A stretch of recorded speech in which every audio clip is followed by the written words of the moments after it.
You're listening to an Airwave Media podcast. Recorded in Chicago, Illinois, with your hosts, Ken, Matt, Neal, and Jeff. This is Triviality.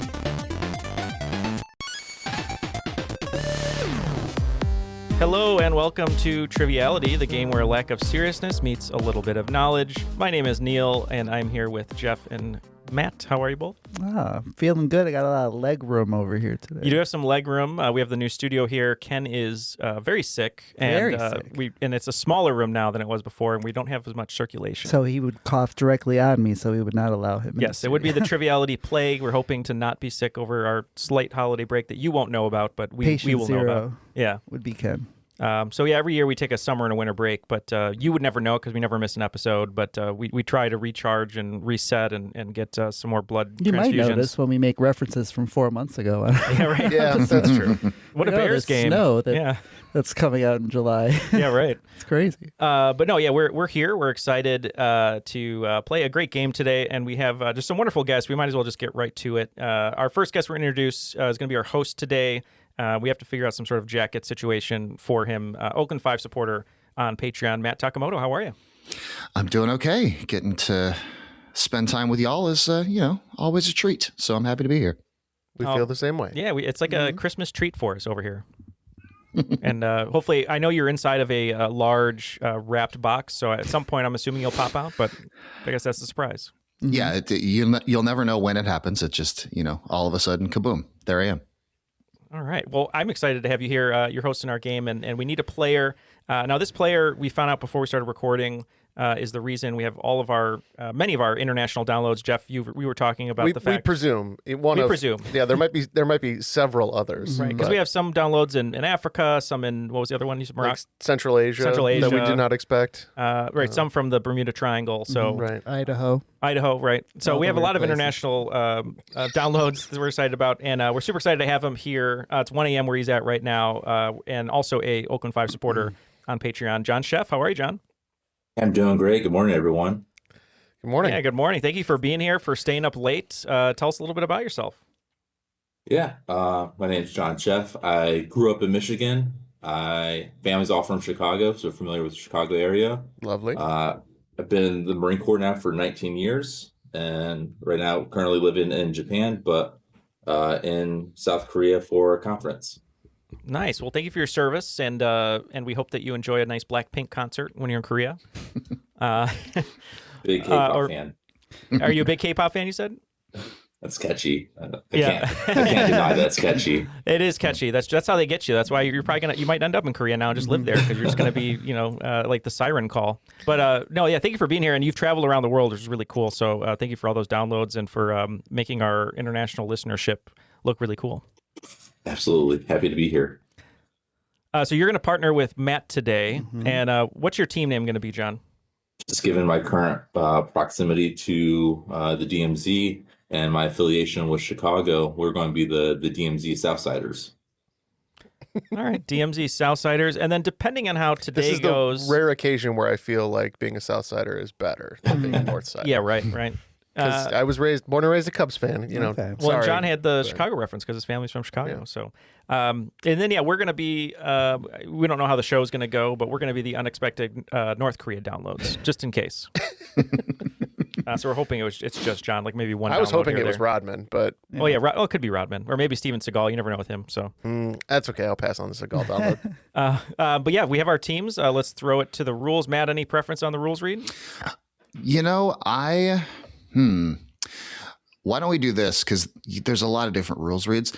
I want you guys to just pick the rules read that it's been the longest since it has been used. Because there's a lot of them that don't get back into regular rotation. So give me a deep cut rules read. All right, Ken, give him a deep cut. Hello, children. The rules of the game are simple. 20 questions split into 2 rounds worth 10 points apiece.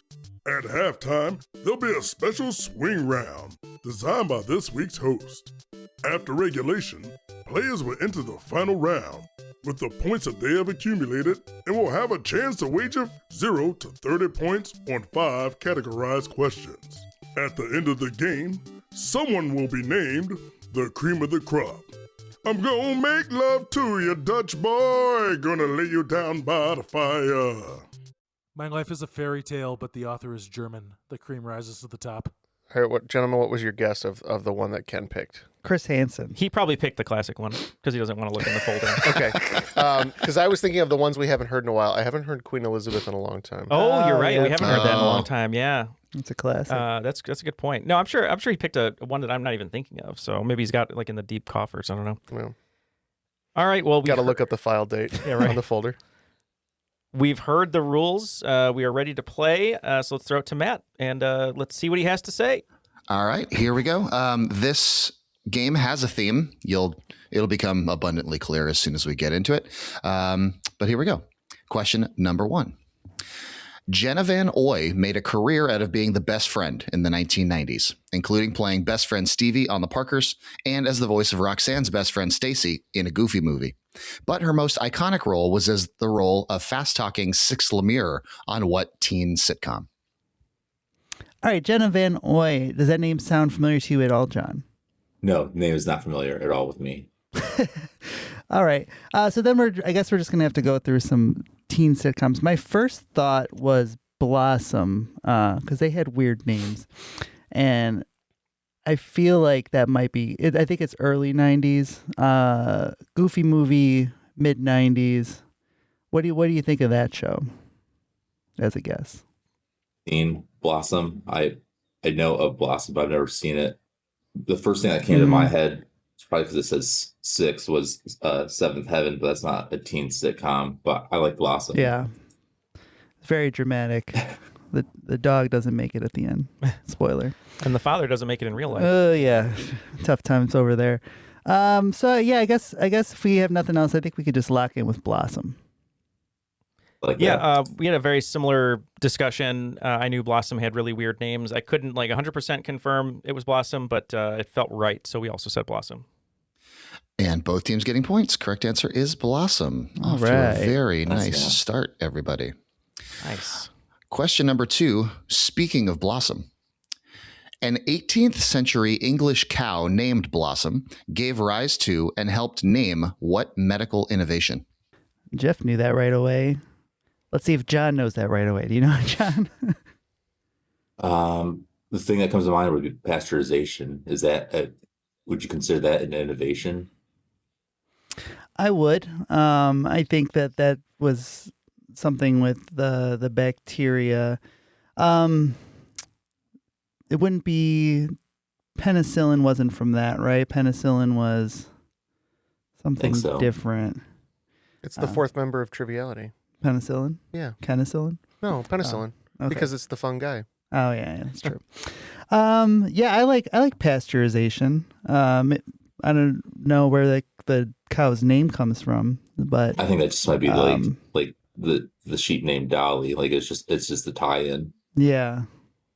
Let's go with that. Pasteurization. Now, Jeff, correct me if I'm wrong. I think pasteurization was Louis Pasteur. It was Louis Pasteur. Okay. Yeah. He was not a cow. He was not a cow. Well, help name. Milk enthusiast, maybe. We don't know his diet. I'm pretty sure that one of the first disease breakthroughs that we ever had was when cowpox was a big thing, and they named it after the Latin or Greek for cow vacca. This is the vaccine. Oh, the villain from Stranger Things. One team getting points. This is a vaccine or vaccinations. Yeah, Edward Jenner used cowpox from Blossom to create a novel defense against smallpox, and he called it vaccination because vacca is Latin for cow and vaccinia is the medical term for cowpox. And, interesting. And so now that has become the term for any inoculation from a disease, even though Edward Jenner was specifically talking about inoculation from smallpox with that word. All right. On to question 3. Speaking of inoculations, circle, circle, dot, dot is the first step in the playground inoculation process against what imaginary disease? Oh, yes. I love that I got there first before Neal. I don't even remember. That's true. I this. probably needed to be inoculated more than you did. So. When I was in, what grade was I in? 3rd grade? There was an outbreak? No, 2nd grade maybe.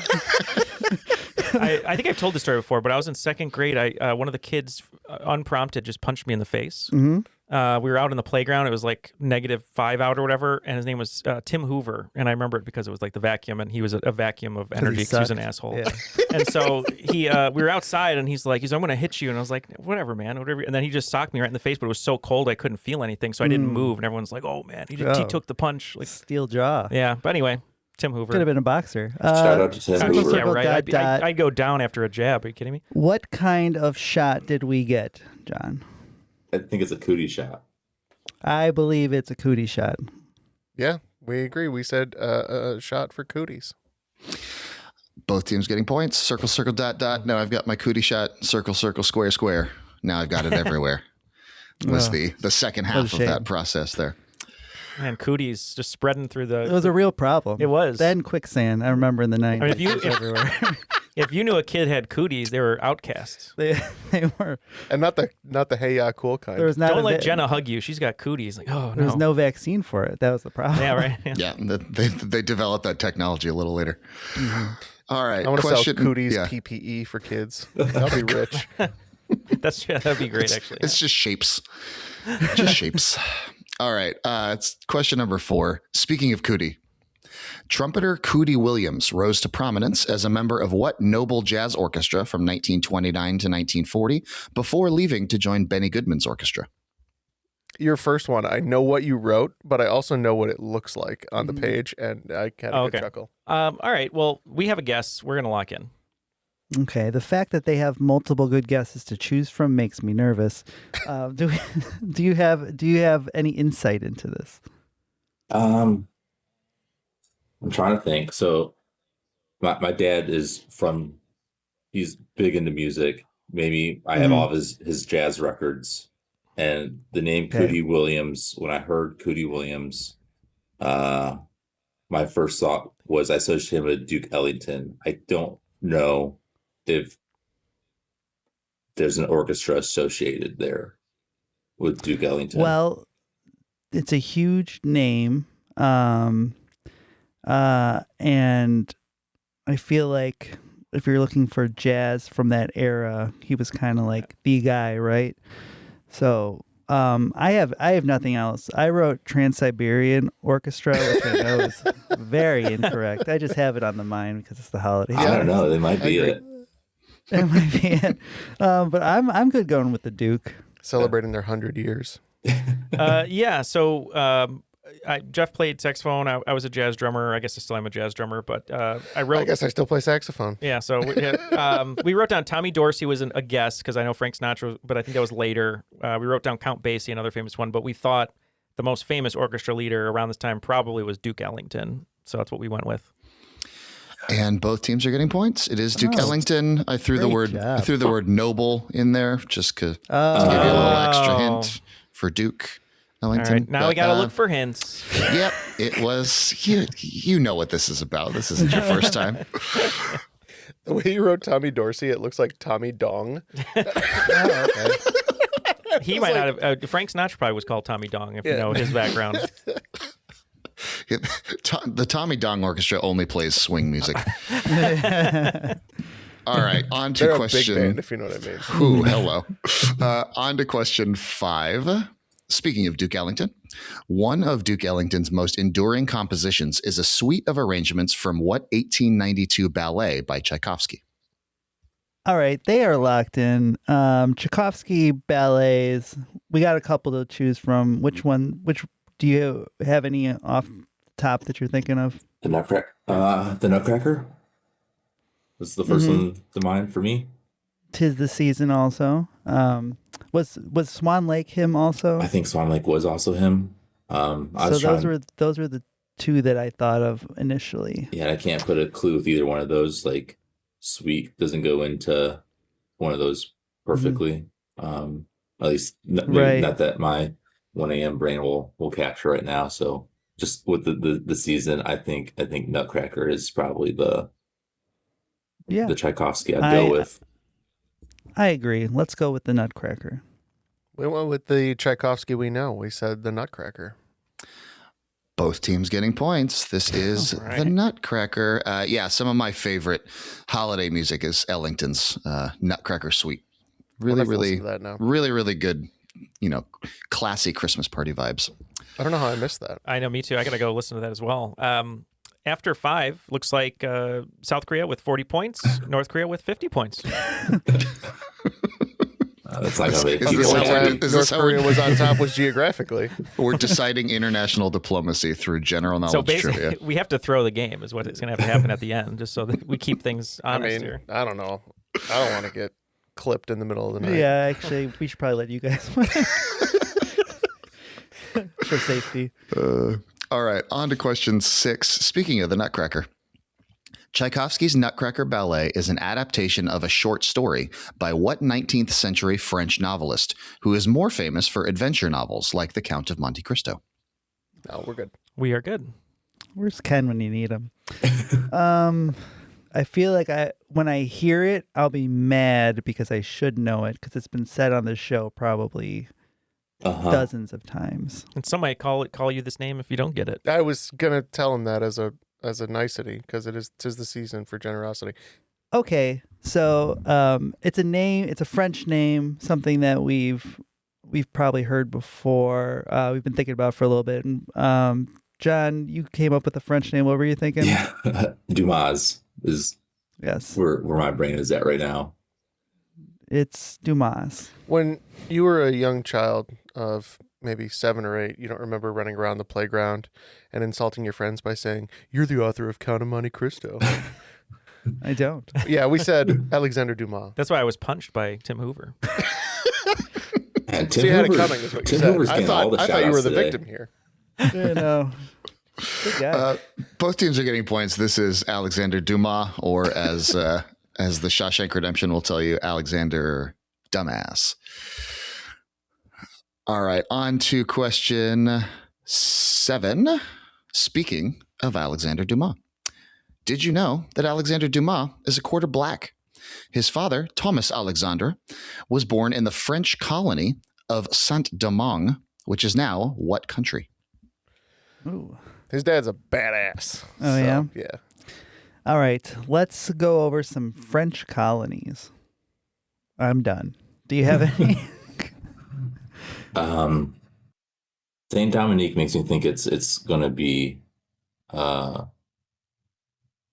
Caribbean. Yeah, that's where I was landing. I mean, Haiti was the first thing I thought of. I know it's a really big French colony. You want to go with that? Yeah, I'm good with going with that. All right, Haiti.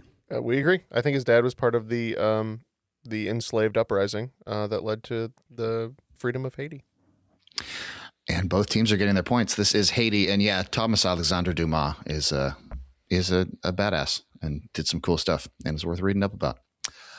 All right, question 8. Speaking of Haiti, what island sits off the northwest coast of Haiti and is Haiti's second biggest island?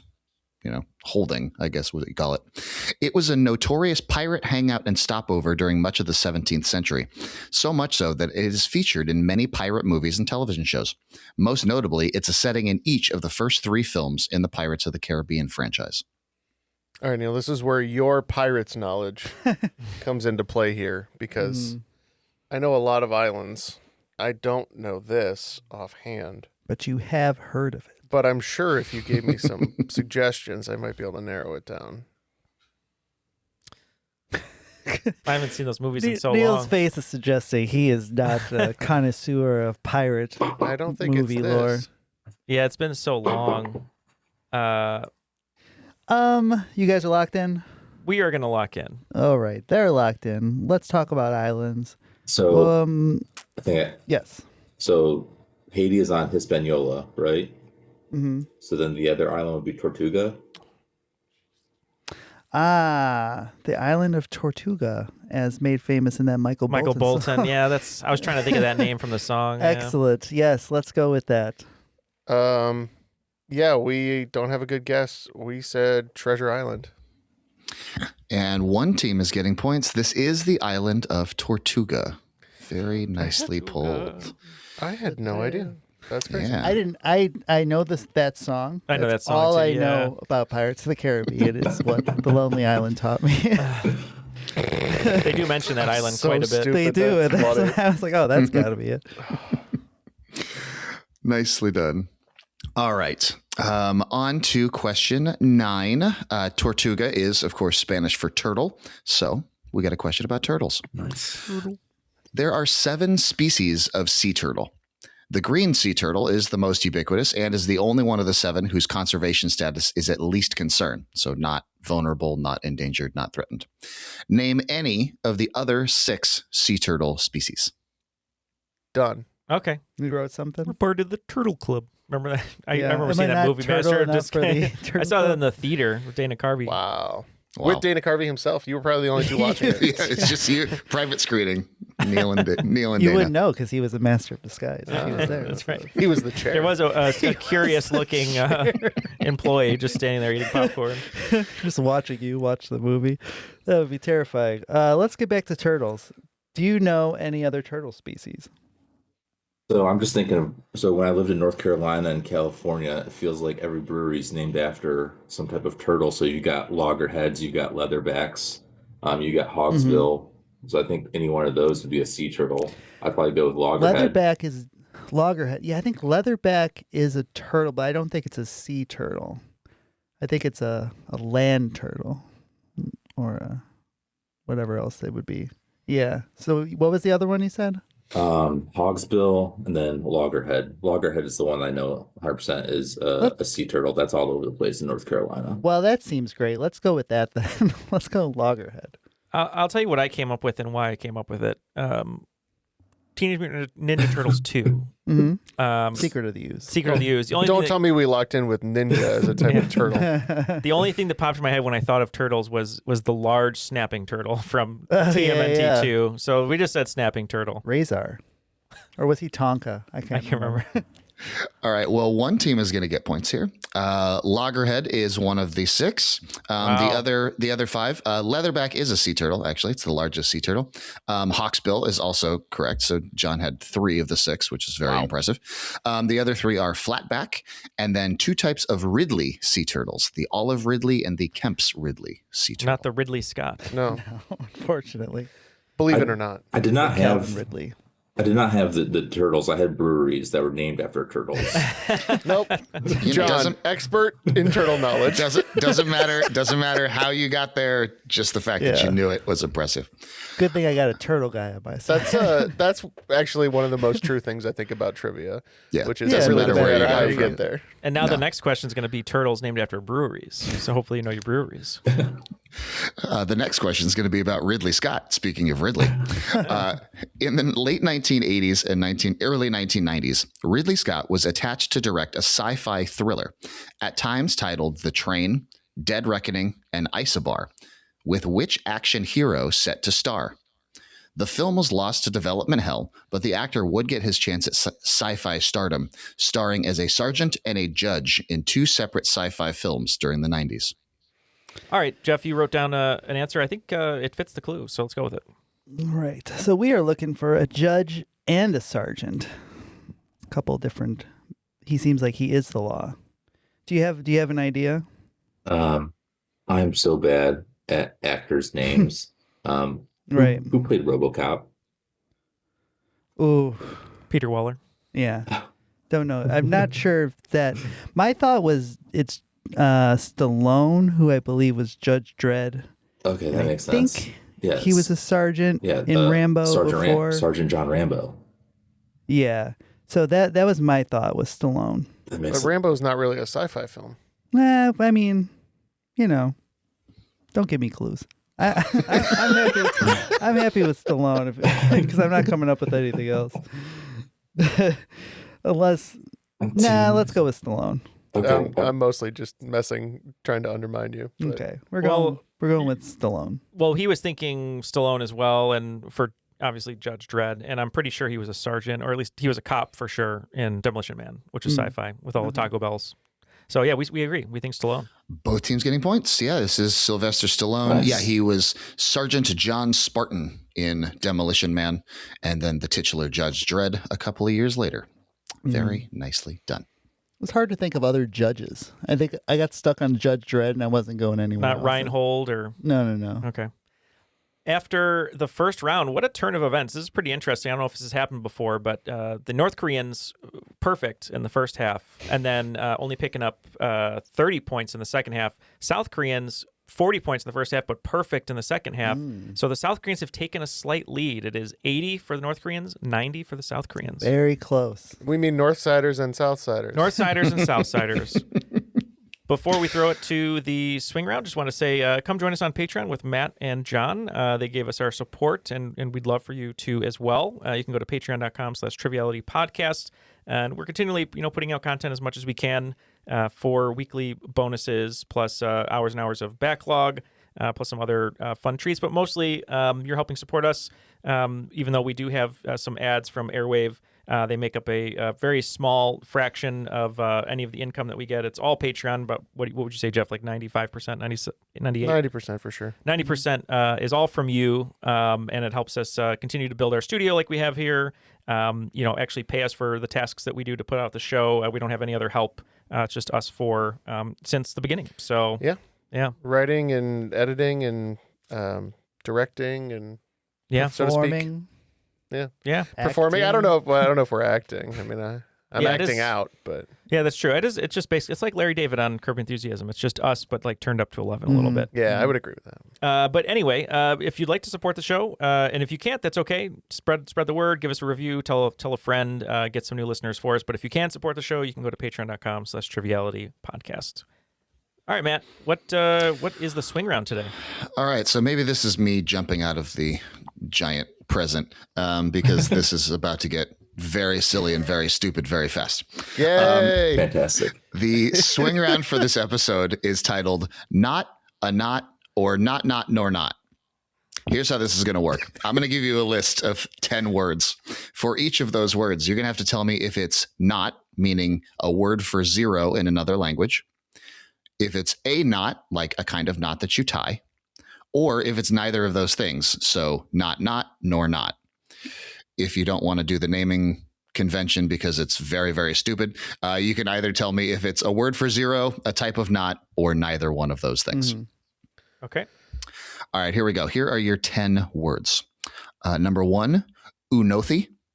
Number 2, bupkis. Number 3, prusik.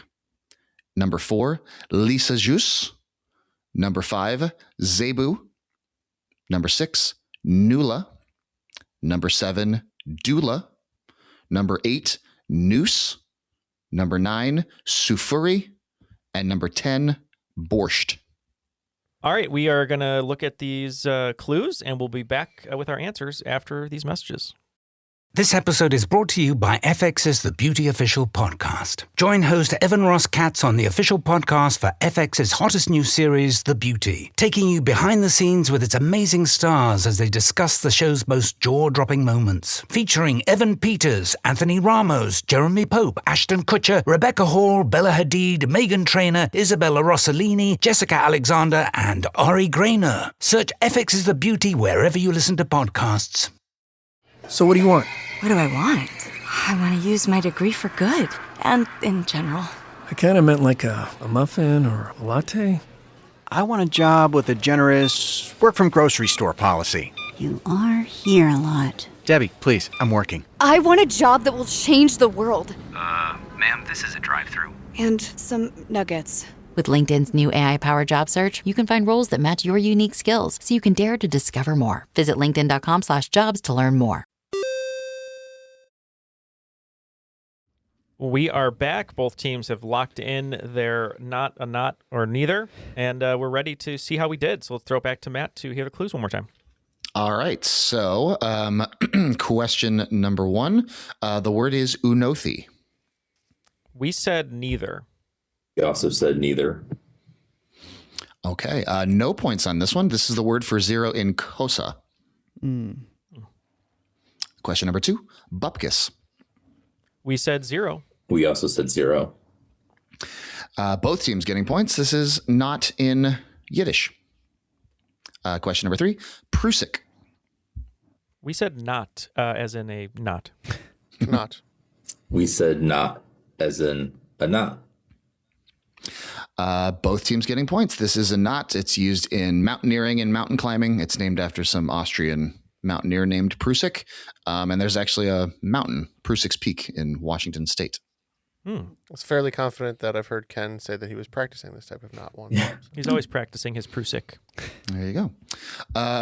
If you're practicing Prusiks, do it in the privacy of your own home, please. Question number 4, or word number 4, Lisa Jus. We said neither. We said a knot for this one. All right. Points to the South Koreans on this one. This is a knot. This one's a little tricky because it's a mathematical knot in knot theory. Oh. I didn't know there was knot theory. Damn it, Matt. I knew that, Yeah. obviously.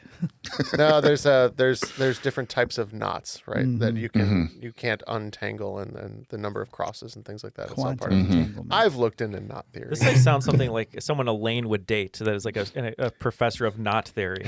What's knot theory? Yeah, anyway. All right. Number 5 is Zebu.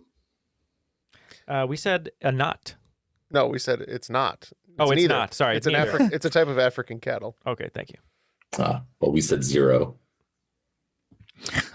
Points to the North Koreans on this one, or the Northsiders on this one. Yeah, Zebu is it's the cattle breed with the big humps on their backs. If you've ever seen them, That's what Fergie based the song on.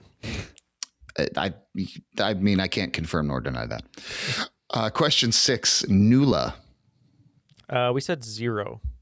We also said 0 for this one. Points to both teams. It is the word for 0 in Czech or Slovak or many of those languages in the region. Question 7, doula. Yeah, this one we said neither. We think it's the person who helps mothers with their birthing. Yeah. Unless you're a death doula, as we recently found out. Oh, true. And then you ease people into the afterlife. The opposite. Yes, we also said neither. And that is correct. A doula is a birthing or a dying specialist. Number 8, noose.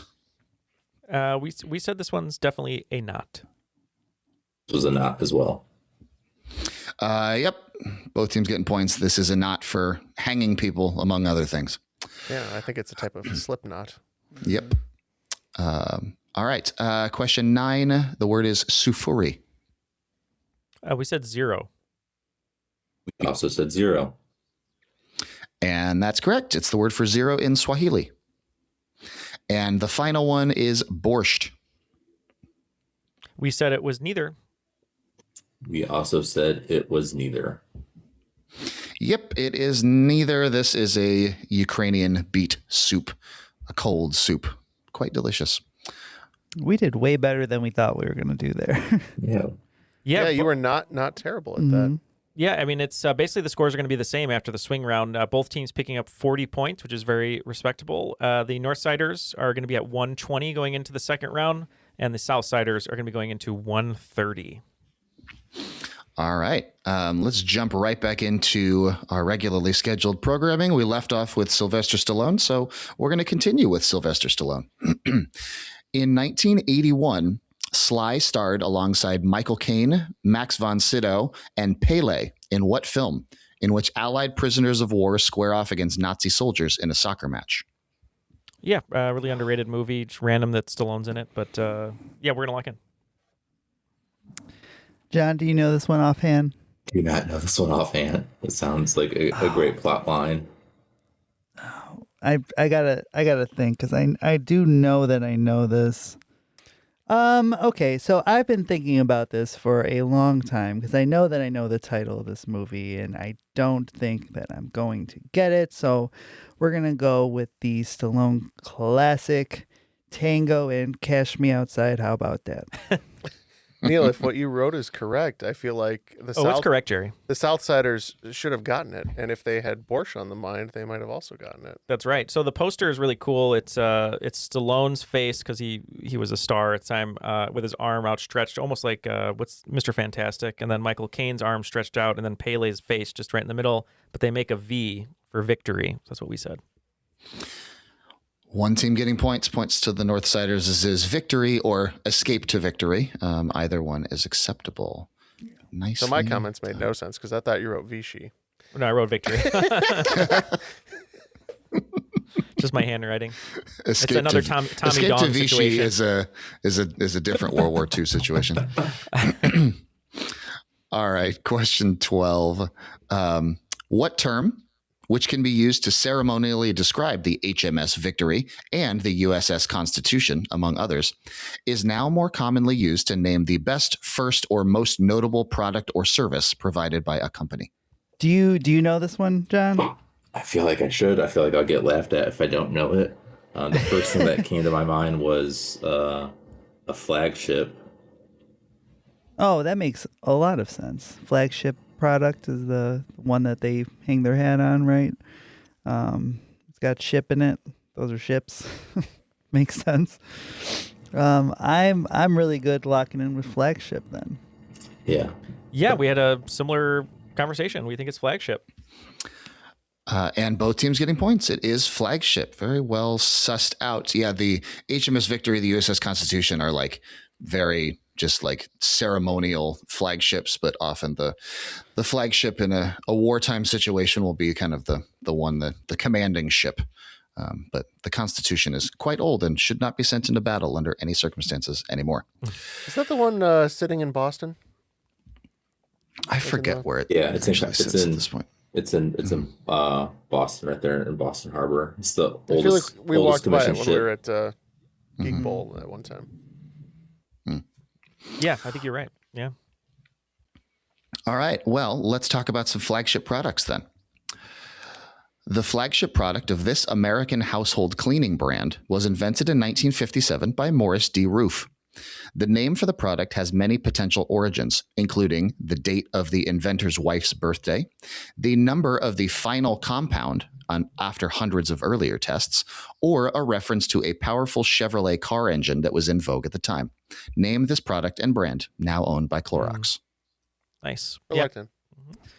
Okay, they're locked in. Clorox owns this. You spend a lot of time cleaning, possibly, or tinkering with old Chevy engines. My earlier days when you're scrubbing the barracks, like you're cleaning all the time. I'm trying to think of cleaning products right now. Things you should not mix with bleach. Yeah, urine.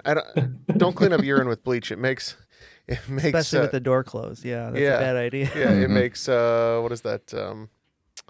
Ammonia, chlorine gas, something like that. Yeah, mustard gas. It makes chlorine gas. Not good. I cleaned up Cat P once so that I couldn't breathe. I think his wife potentially was born on April 9th, if that means anything. The 409? 409, which I think is a cleaner. Yeah, makes sense. So we can go with... and then you also have the Chevrolet, so you have the 409. Yeah. Mm-hmm. 409. Yeah, so let's go with 409. We agree. Formula 409. That is correct. Very nicely done. This is Formula 409. All right. Speaking of formulas, let's keep moving. 4 pi r squared is the formula for calculating what value of a sphere. So let's do some math here, John. It's the surface area of a sphere, right? For 4 pi r squared? Yeah. Isn't that the formula for the surface area of a sphere? Pi r squared is the diameter, right? 2 pi r squared would be the area, or would be the circumference, right? And then you double it again to get the surface area. Yeah. Surface area of the sphere. Yeah. That makes sense, right? Yeah. 4 years of engineering for this moment right now. So yeah. 4 pi r squared. Yeah. Waiting for this moment to arrive. I had to take everything up to calculus for business, and it's like it's all long gone. But sometimes pi r squared sneaks through. I was just blacked out during that back and forth. I don't know what's going on. So surface area of a sphere, right? Yeah. We agree. If pi r squared is the area of the circle, pi r squared would be the surface area. I was just thinking of the Dustin Hoffman movie. So. And that is correct. 4 pi r squared is the formula for surface area. With the squared in there, it's going to be two-dimensional. So surface area. All right. Speaking of surface area, what lake, the third largest lake in the world by surface area, is the world's largest lake that lies mostly in the southern hemisphere? You've been around the world. You go to a lot of lakes? Yeah, so growing up in Michigan, you kind of look at the Great Lakes a lot, but the only one that comes to mind that lies mostly in the Southern Hemisphere, that'd be in Africa. Lake Victoria is what comes to mind for. Yep, I wrote down Lake Victoria. I think that it's kind of right on the border there, but mostly in the southern. So I think that that's a really good guess. I think we can lock in with Lake Victoria. Also known as Posh Lake. Yeah, obviously. Jeff? Yeah, one of our favorite spice lakes. We said Victoria. Both teams getting points. This is Lake Victoria. Yeah, there's little fingers of it up in the north that cross the equator. The Finger Lakes, I believe. Yes, where Jim Carrey kept wanting to go in the office. The Finger Lakes. After the first half of the second round, this is a really big heavyweight bout, which is great. So we have the Southsiders picking up 40 points, bringing their total to 170.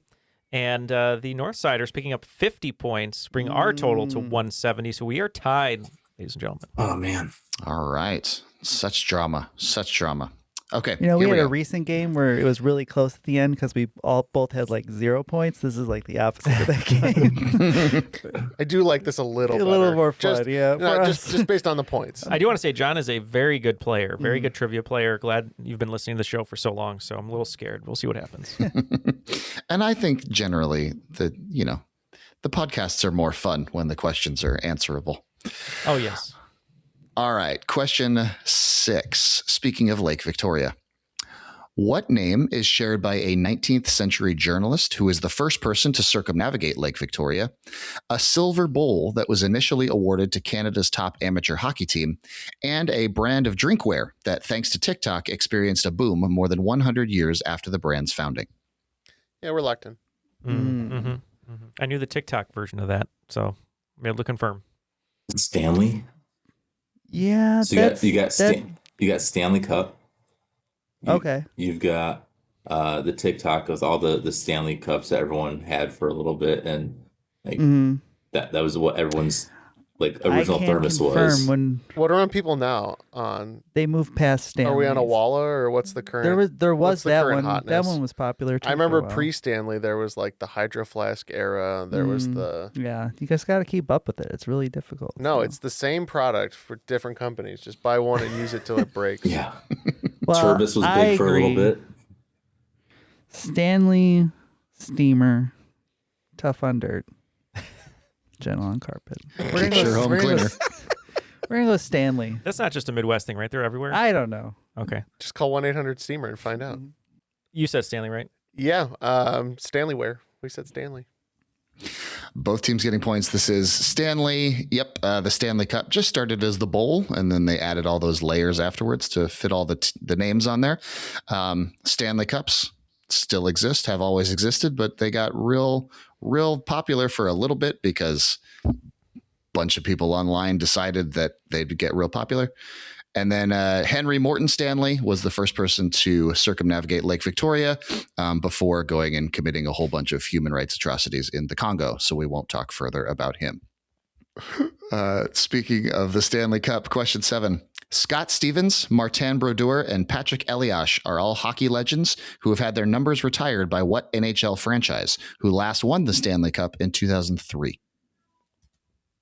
Oh, is that right? I don't know.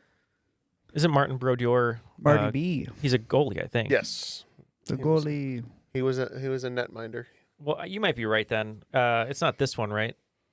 No. Scott Stevens. They were about the same time. Martin Brodeur, Patrick Elias. Yeah, let's just go. I mean, I don't watch hockey, and you probably have some tangential stuff from Ken. I know Brodeur is the only name I recognize, and I feel like I remember watching him in net. I know he was very good. So during this series. Let's lock it in. Scored a few goals too. Got to support the team.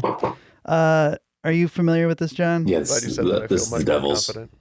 The Devils. The Devils. As soon as you said gotta support the team, I was like, all right, because we wrote down the New Jersey Devils. And both teams are getting their points. This is the New Jersey Devils. Very well done. Speaking of the Jersey Devil, the Jersey Devil, the Mothman, the Chupacabra, and the Loch Ness Monster are all examples of what kind of creature that straddle the line between science and folklore? We're going to lock in. Neil's got this. What is that name? Cryptid. I was I feel like you wrote a question about them. I did. And I wrote a whole bonus. whole bonus game on it. About cryptids. And I was like, arachnids? No, those are spiders. Yeah. Chupacabras. My trivia team in Maryland was the Pikachu Chupacabras. Yeah. So yeah, nice. we were locked in with cryptids. Yeah, we're big fans of the Richard Gere classic, The Mothman Prophecies. So we said cryptid. That was a great movie. I hadn't thought about that movie in a long time. But yes, these are all cryptids. Very well done. Speaking of cryptids, what North American cryptid shares its name with a Ford F-250 that is considered to be the first ever monster truck? Oh, yeah, we're locked in. I've seen this in real life. The cryptid or the truck? Up to you to decide. Who knows? 10-foot wheels. Let me see. I think this is this the Bigfoot? Isn't that Bigfoot? Yeah. Yeah, I feel like that's right. It was in like those monster truck shows or whatever. Come see Bigfoot. I don't know. Gravedigger. Yeah, I was a Gravedigger guy. Gravedigger is such a cool name. Yeah, it was like a 40s Suburban too. Yeah. I loved Gravedigger. All right, we're locked in with Bigfoot. May or may not have gone to a few monster truck jams in my youth. Yeah, we agree. We said Bigfoot. Both teams getting points. This is Bigfoot. Yeah, started as a 75 Ford F-250 that then went through some changes, let's say. All right, and the final question of the game, or the regular round at least. Speaking of Bigfoot, PJ, and Powerline are a few of the secondary characters in what 1995 father-son road trip comedy? Yeah, we're locked in. We already mentioned this. This is like a callback to earlier in the show, right? This is a Goofy movie. It kind of is, yeah. One of the secondary characters was the namesake of my childhood dog, too. So you're locked in, I assume. Oh, yeah. This is where I learned what a proper pizza should look like. Yes. I've been chasing that pizza for my entire life. I've been chasing an RV with a bowling lane on top since then, too. Gosh. Let's go with a Goofy movie. Yes, we said a Goofy movie. And points to both teams. This is the criminally underrated 90s classic, a Goofy movie. I feel like not anymore. Like TikTok has made this like the movie for like Gen Z youth, I think. Like that's true. It's very like Powerline's made Who's a comeback. the singer? He's great. Tevin Campbell. Tevin Campbell, yes. Yeah. Thank you. Incredible. And as many of you noticed, a Goofy movie would loop back around to question number one that mentioned Jenna Van Oy's role as Stacy in a Goofy movie, because I have been obsessed for a while of writing a trivia round that just everything loops back in on itself. Circular logic. I like it. Yes, and you can start it and end it from any spot. So that's what that regular round was about. That was awesome. Well, we were way off with our theme. What do you think it was? For halfway through, we're like, oh, these are all like Beach Boys references, like 409 and like Tortuga. Oh, there you go. I thought Tim Hoover was going to show up at the end here. He might have. The door burst through, and it's like, you can have your punch back. Even though the door's unlocked, he punches through the door to open it from the other side. That's right. Yeah. After regulation, this is exciting. I don't know if we've had this before. I can't really remember. It's been a long time. It's been nine or 10 years. But both teams are going tied into the final round, and both teams batted perfect in the second half of the second round. So both teams are evenly matched with 220 points. Before we go to the final round, just one more mention of Patreon. If you'd like to join Matt and John over there, we'd really appreciate it. You can easily sign up at patreon.com/Triviality Podcast.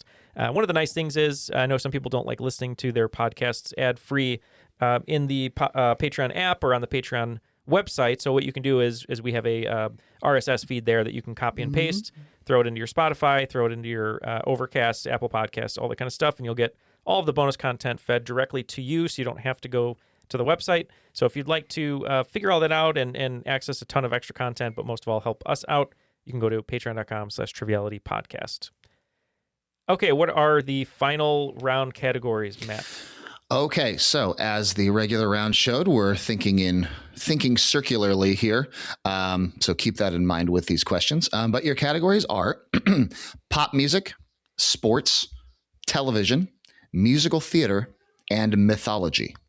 All the wagers are now locked in, so let's hear those questions and see how this 220 to 220 game pans out. Okay. Question number 1 in the title of Pop Music. The line, "Every new beginning comes from some other beginning's end," is often attributed to the Roman philosopher Seneca, but appreciators of fine music know it from what 1998 barroom classic? Artist and title, please. Question 2 in sports. The longest track running event at the Olympics is what distance, consisting of 25 laps around the track? Question 3 in television. This is the song that doesn't end. Yes, it goes on and on, my friends. Some people started singing it not knowing what it was, and they'll continue singing it forever just because. Are the eternal lyrics written by what puppeteer and television show host, and was featured on what PBS show that ran from 1992 to 1995? You can name the host or the show. Question number 4 in musical theater. What musical, which won the 2020 Pulitzer Prize for Drama and the 2022 Tony Award for Best Musical, can best be described as the story of a Broadway usher named Usher, who is writing a play about a Broadway usher named Usher, who is writing a play about a Broadway usher named Usher? And question number 5 in mythology. The ancient symbol of the Ouroboros is a depiction of a snake or a dragon doing what? In a way, you could consider rounds 1 and 2 of this game as the trivia version of that symbol. All right, we are going to think about these questions, and we will be right back. All right, all the answers are now locked in. Let's go back to Matt and see how this game is going to end. All right, here we go. Question 1 again. Category is pop music. The line, "Every new beginning comes from some other beginning's end," is often attributed to the Roman philosopher Seneca, but appreciators of fine music know it from what 1998 barroom classic? Artist and title, please. Yeah, apparently it's about expecting a birth. And we said Closing Time by Semisonic. Is that what it's about? Yep. Okay. Well, we also said Closing Time by Semisonic. Both teams are getting their points there. It is the official or unofficial Get the Hell Out of the Bar song, Closing Time by Semisonic. Question number 2. In sports, the longest track running event at the Olympics is what distance, consisting of 25 laps around the track? We said the 10,000 meter. That's a lot of meters. We also said 10,000 meters. Well mathed by both teams. This is the 10,000 meters. There are longer running races at the Olympics like the marathon, but they are not on the track the whole time because that would be terrible. Can you imagine running 26 miles over and over and over again around the track? I would die. All right. Question 3. This is the song that doesn't end. Yes, it goes on and on, my friends. Some people started singing it not knowing what it was, and they'll continue singing it forever just because. Are the eternal lyrics written by what puppeteer and television show host, and was featured on what PBS show that ran from 1992 to 1995? You may name the host or the show. I guess we didn't say this. Both teams, we wagered everything. The Southsiders did not wager on musical. So it's 30s on everything except for the musical. We said Sherry Lewis or Lamb Chop's Play Along. We also said Sherry Lewis. I wasn't sure if it was Lamb Chop's Sing Along or Play Along, so we just locked in with Sherry Lewis. And both teams are going to get points for Sherry Lewis, and it is, yes, Neal, Lamb Chop's Play Along is the full title of the show. Most of us just ended up calling it Lamb Chop by the end. Yeah. Yep. All right. Question 4, the one that may decide the game because it's the only one where the wagers are different. In musical theater, what musical, which won the 2020 Pulitzer Prize for Drama and the 2022 Tony Award for Best Musical, can best be described as the story of a Broadway usher named Usher, who is writing a play about a Broadway usher named Usher, who is writing a play about a Broadway usher named Usher? Oh my God. I just realized I didn't look at what you wrote. Oh, yeah. But you saw this when we were in New York together. Yeah, so I think I would have been fine on the musical ones, but my friend was the stage manager for this show, so that's how I knew it 100% on Broadway. And it's a strange loop. Oh, that does sound strange. Yeah, we wagered 0, which is a shame because we obviously knew this one. So we said it's Usher, Yeah, featuring Lil Jon of the East Side Boys. All right. Well, one team is getting some points. It is A Strange Loop. Very good. You did say think circularly. That's right. So. It's true.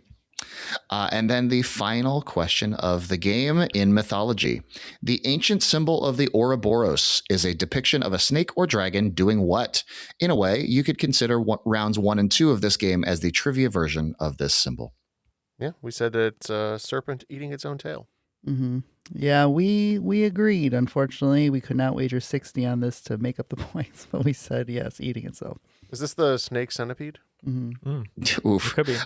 Yeah, both teams are getting points. This is the kind of circular symbol of a snake or a dragon eating itself or eating its own tail. Very nicely played by both teams. Well, this has been one of our best games we've had in a really long time. Question-wise, player-wise, very close all the way throughout.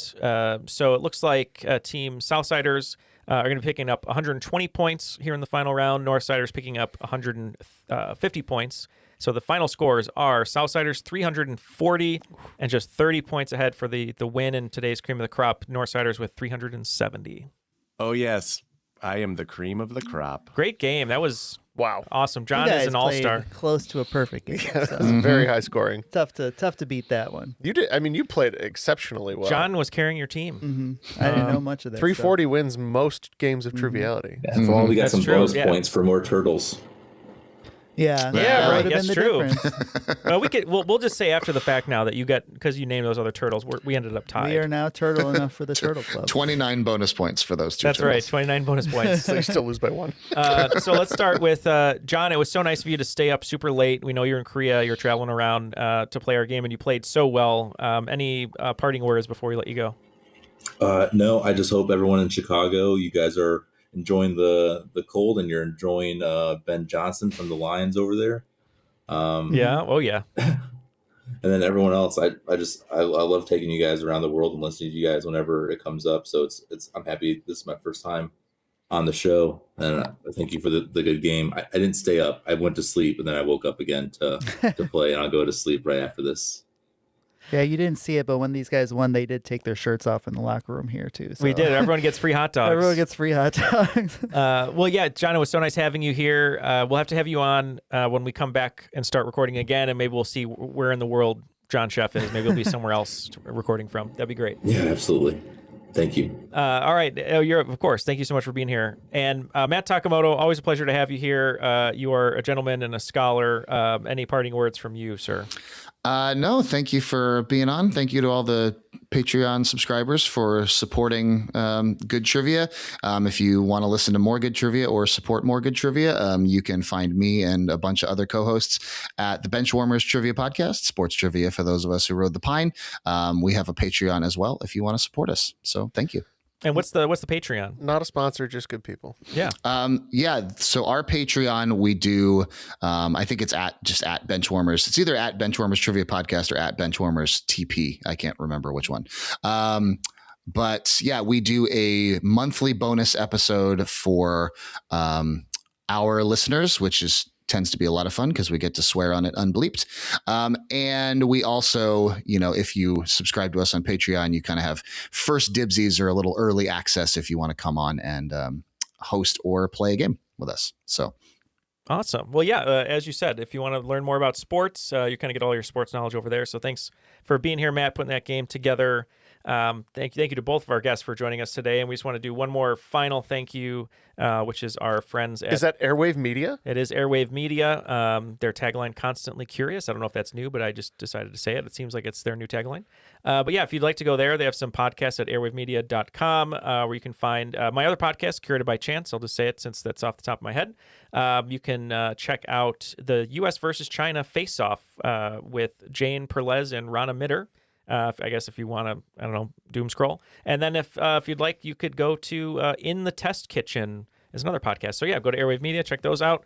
But for all of our guests today, for Matt and John, For Ken, who was sick and could not join us today, hopefully he's feeling better. And for Matt and Jeff, my name is Neal, and we'll see you on another episode of Triviality next week.